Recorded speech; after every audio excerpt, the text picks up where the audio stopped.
person. He started off in Nigeria, and now he's in different parts of Africa and in Asia through his business. There's another one called Java Foods, and she has done a really great job with nutritious food in Zambia, positioning her company as quick, easy, and nutritious, and her brand is called Easy. Now, financing, everybody asks me, financing, there's no money. And I tell you, there's more money available in this sector, and we cannot find companies to invest in. Our sister company, Sahel Capital, manages the Fund for Agriculture Financing, it's a private equity fund. They're struggling to find investee companies because most of our companies are not investment ready. We don't have strong financial systems, credibility, a strong track record, simple business models. I'll encourage you to check out Nourishing Africa because you'll see so many opportunities for funding. And the same people keep on getting funding. In fact, yesterday, I saw a list of people who just won another prize. And I said, they just won 3 prizes last week. And the challenge is, once you have cracked the nut of how to package yourself, you have to even turn money away. There are many incubators across the continent, many accelerators. And then you have to shape your ecosystem. Think about the policy, the culture. Think about who the enablers are in your ecosystem, who the beneficiaries are, who are the opponents, and who the competitors are from day one. And think about how to influence them. And you can influence them through your industry associations, your value chain associations, and by partnering with others to amplify your voice. There's a very good example in Rwanda called Africa Improved Foods, and you should check them out. I mean, they produce 7 tons an hour. And when I went to their factory, I was just blown away. I said, we have so much to learn from those who know how to influence the ecosystem. And then finally, you have to build your resilience. 43% of businesses never reopen after a disaster. And this year has been tough. But if you build in resilience into your ecosystem by how you hedge your risk, how you adapt to new realities, how agile you are, you can survive and thrive. And it requires investing in insurance, managing your costs, building saving buffers, and also thinking through different scenarios. So as I round up, I really have a sense of urgency. I think that some of our speakers, have shared how Nigeria is actually in a food crisis. And those of you who don't realize that probably are not going to the supermarket, I personally have seen the cost of food skyrocket, between 20 and 30% increase. So we have to increase the accessibility and availability of nutritious food. Nigerians spend 56% of their household income on food. This is unacceptable. India is 30%. So this requires innovation. So we started a company called Nourishing Africa in the COVID, and I encourage all of you to go on nourishingafrica.com. It is set up to help you start and grow your business. There's resources for experts, there's resources for networking, there's resources for funding. And in the next few weeks, we are launching a grant scheme to help entrepreneurs who are already in the sector, who are struggling with COVID, pivot. So please look out for the opportunities to recover and grow your business. So I'll round up by saying I have a quote that is my current mantra. It says, if I tell you my dream, you might forget it. If I act on my dream, perhaps you'll remember it. But if I involve you, it becomes your dream too. So the message for all of us is we have to dream of a country that can feed itself.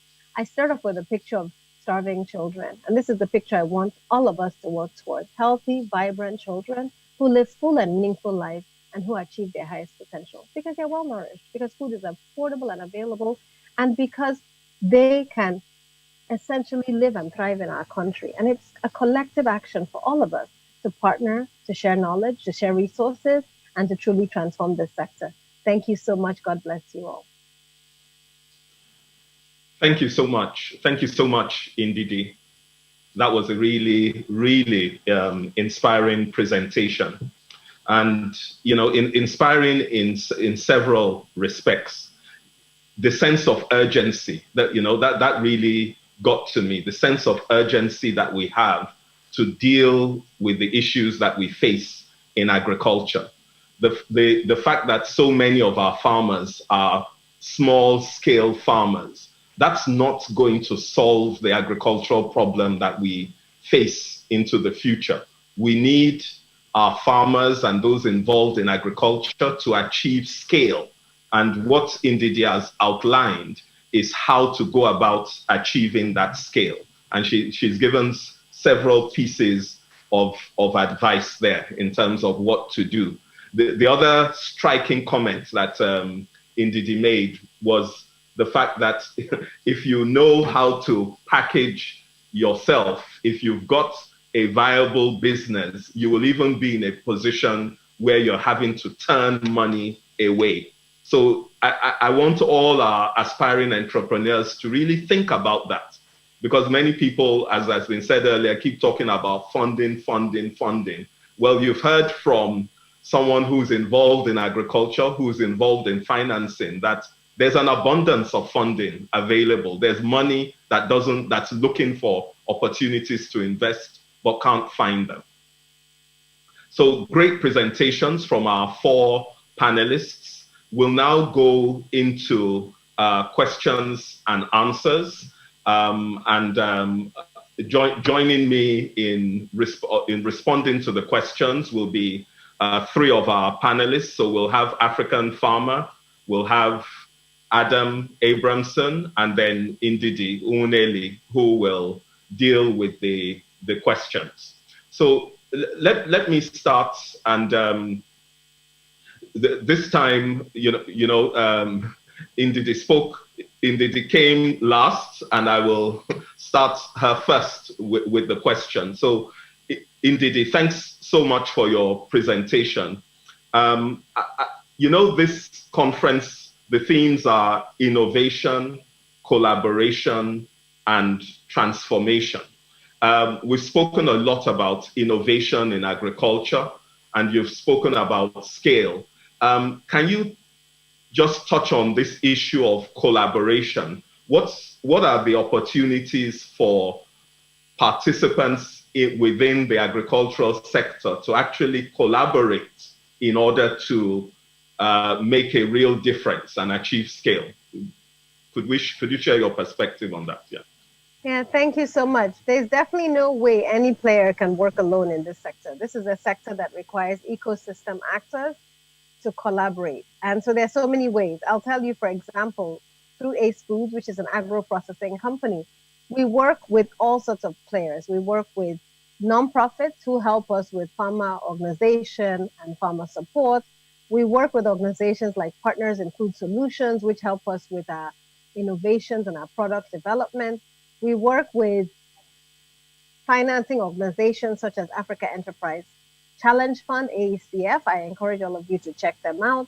And then we work with suppliers and distributors. I mean, we are mostly B2B, so we sell to companies like Unilever, flour mills. Those are large companies, but they also help us with our innovation and new product development. So the amazing thing is you can never work alone in this sector. You're dependent on so many other players, from your supply chain to your distribution network to even your customer base. And with each step, you actually need industry players. Even your competitors become partners, especially when you're setting standards. When we started, there was no standard for ginger. Ginger is a huge product in the Nigerian context. To export ginger, SON didn't have a standard. We had to partner with our competitors to set the standard in the industry. So literally every step of the way, collaboration is key. And it requires humility. It requires an ability to listen. And it requires really the understanding that it's an ecosystem. When one part of the chain is broken, it affects the entire chain. Where there's an inefficiency, it affects you. So you cannot assume that you can do everything. You have to work with others. Thank you. Thank you so much for that. So you cannot walk alone. This is not something to be done on your own. Every part of it requires collaboration. Adam, there's a question here around modern means of agriculture. I don't know if you can help us with that. It says, can the agric experts advise our society on emerging city farming in view of diminishing land space, given the industrial revolution? Yeah, that's an interesting question. I think within urban areas, most of the, I think, population growth, a lot of it will occur in urban areas. So feeding that population will be a big opportunity. And I'm in Israel, and in Israel, we're very, very intensive in our agriculture. So we do a lot of greenhouse production, and even hydroponic production, where you're really just using very little resources to to grow a large amount of food. And I think especially for urban areas, that's very interesting, you know, and the technologies are there. It's just a matter of you know, getting that market around that. So yeah, that's something that I do see as an opportunity.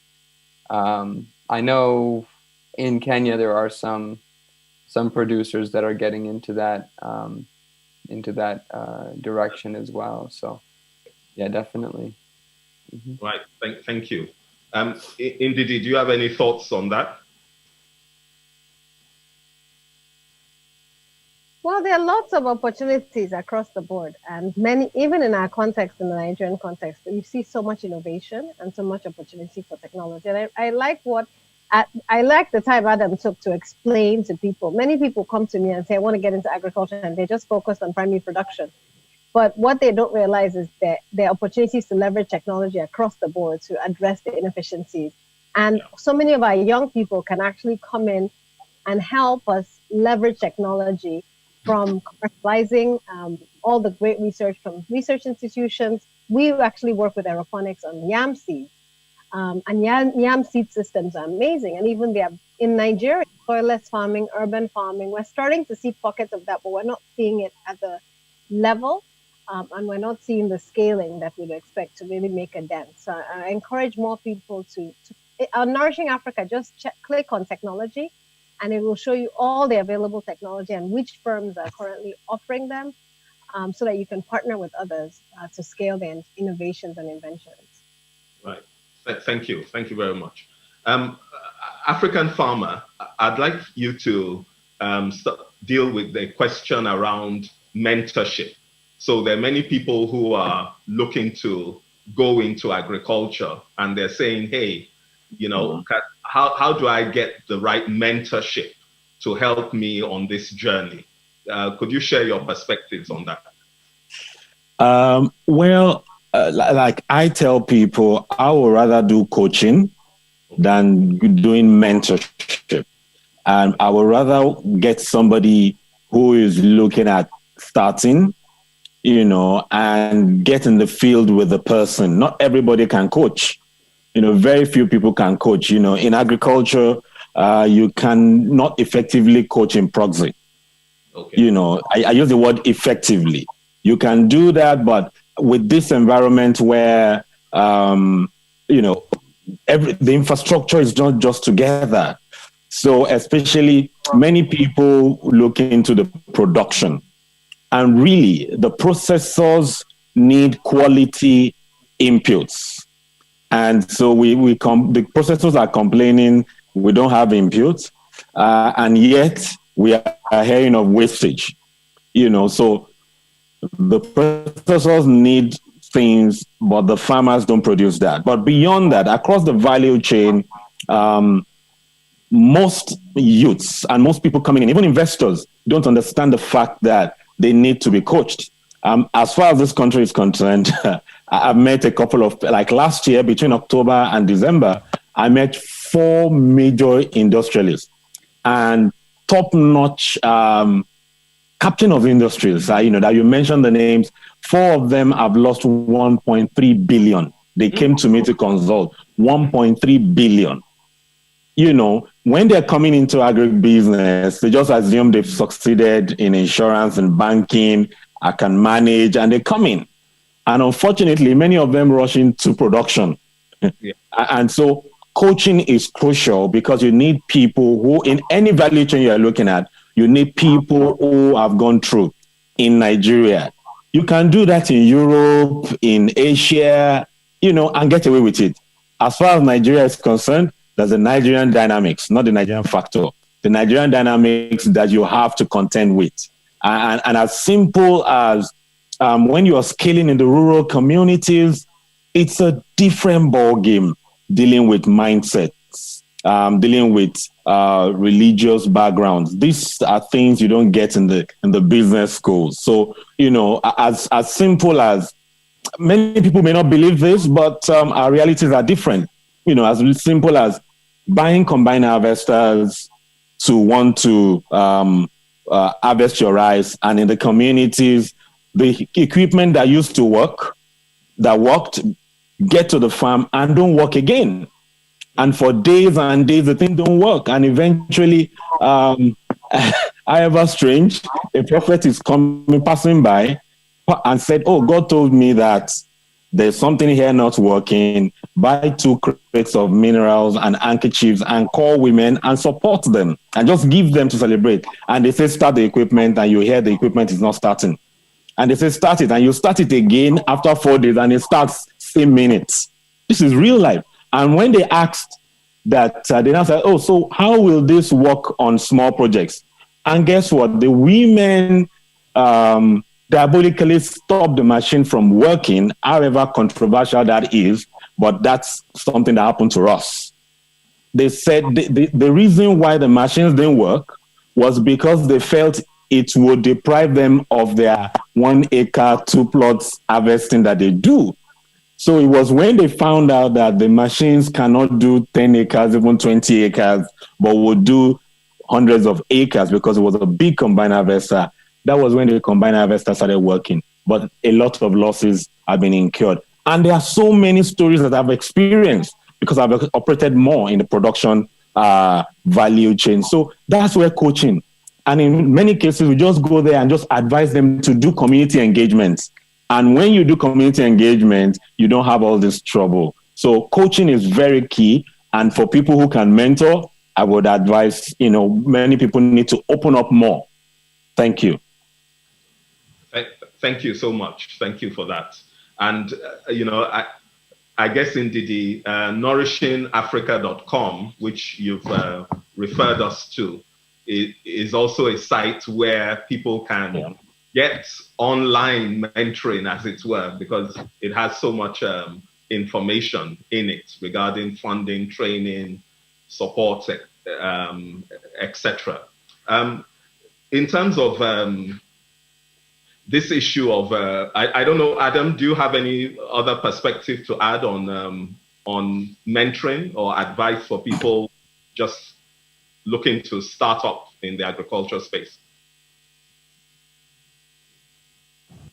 So I think, from my experience in Kenya running Farmster, I see a lot of energy with youth, wanting to get into the tech that's available, to use their phones and to use their energy, I think, for creating value in these value chains. And we've done some trainings in among smallholder farmers, and just seen just a lot of excitement there. So I think my perspective is more on engaging with groups, engaging with communities, and getting them aware of what's out there in terms of whether it's a new production technology.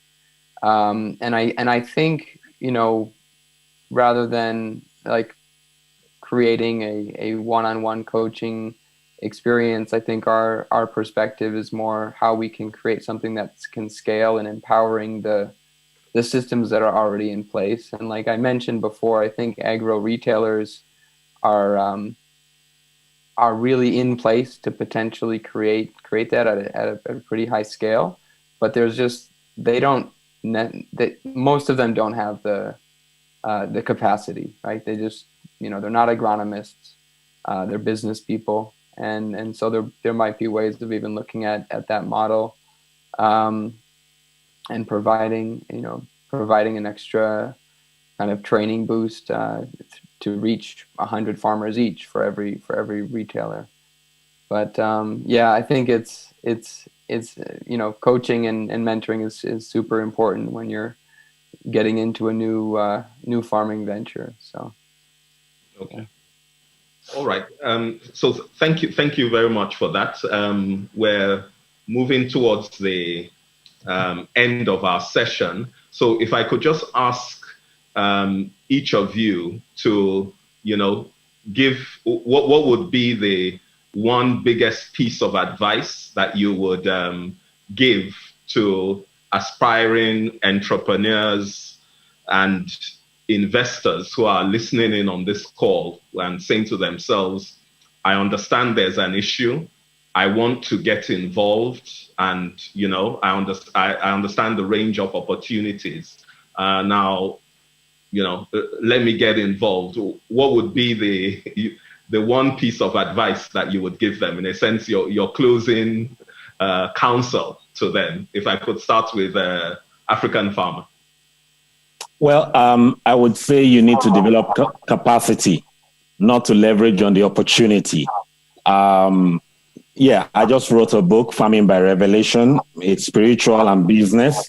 Get the book. Indeed, he has a book on social enterprise. Get that book, because in African agriculture, you must have a social enterprise mindset to be able to navigate these challenges. If it's strictly for profit, I stand to be corrected, but it has not worked.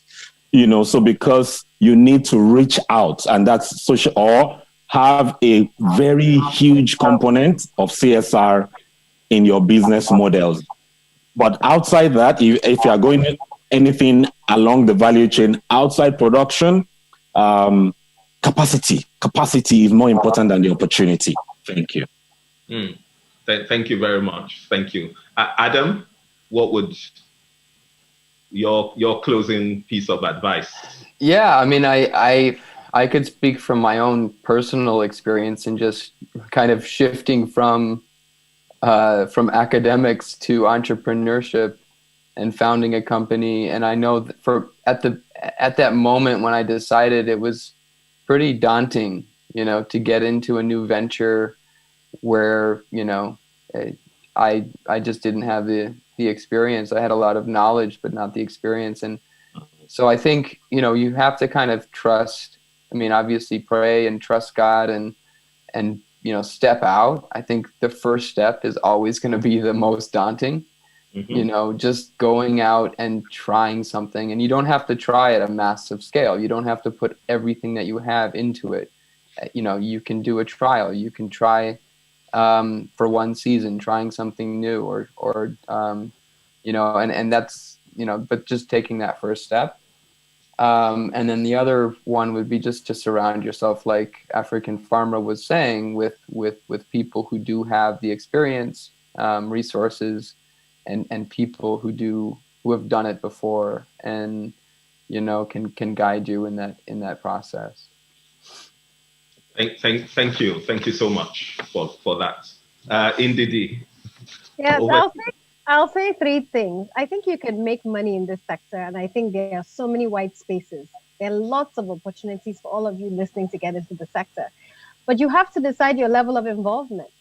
People come to me all the time and say, my father left a farm in Ogun State and I want to revive it. I'm like, are you going to leave your day job? If you don't have the time, become a silent investor, right? Partner with others who have the time, who are going to give it 110% of their time. You have to figure out your spectrum of involvement, the amount of risk, time, and energy you have for this sector. And it's like any other sector. If you're going to do it, you have to do it with everything you have. If you're going to do it well, you're going to have to put in 110%.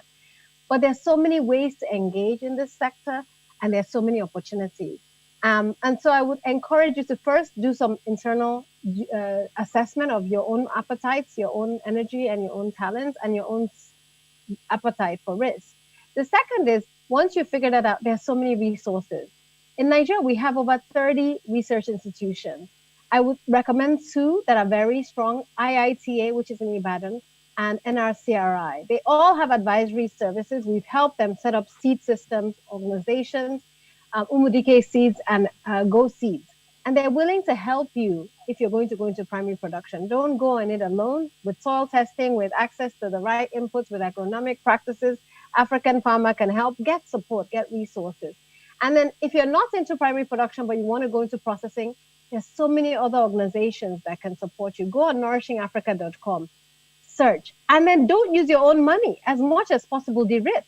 Take advantage of an accelerator, an incubator, business plan competitions. There's so many, especially for young Africans, to take advantage of, so that you can actually experiment and take risks with someone else's money. if you're going to do it full time. It also allows you to learn by trial and error and not to expose yourself too much. And finally, from a spiritual perspective, I think God is calling more of us to enter the ag and food sector. There's no reason why Nigerians should be going to bed hungry at night. There's no reason why 57% of our household income should be spent on food. And want to challenge more of you to get into the sector as financiers, as tech providers, as consultants, as supply chain aggregators. There's so many opportunities for you. Partner with others, be humble, commit to the long term, and you'll see the impact, not just in terms of the bottom line to your business, but the impact on lives. And ultimately, that's what we're called to be here on this earth, is a change agent. You can be a change agent in the sector. So God bless you all, and thanks for this opportunity.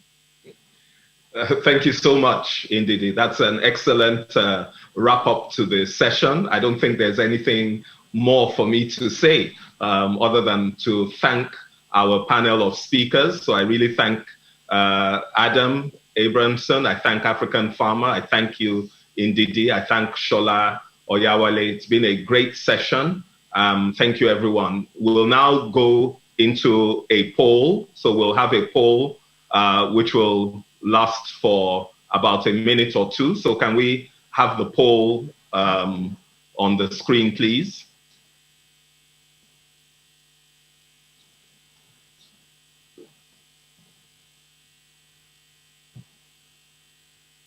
So question 1 and question 2 are on the screen.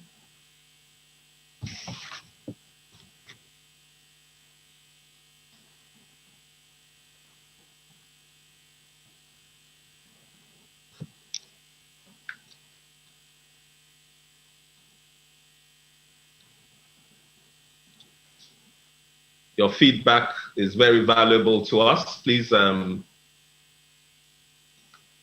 if you scroll down, there are further questions. Question 3, question 4, 5, and 6.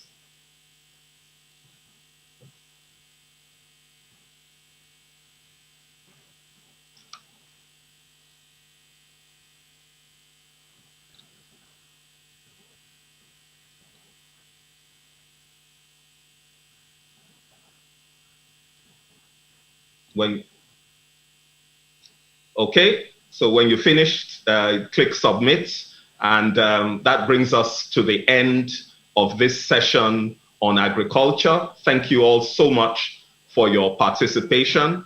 We will now be proceeding on a short break for about 10 minutes before we start the next session.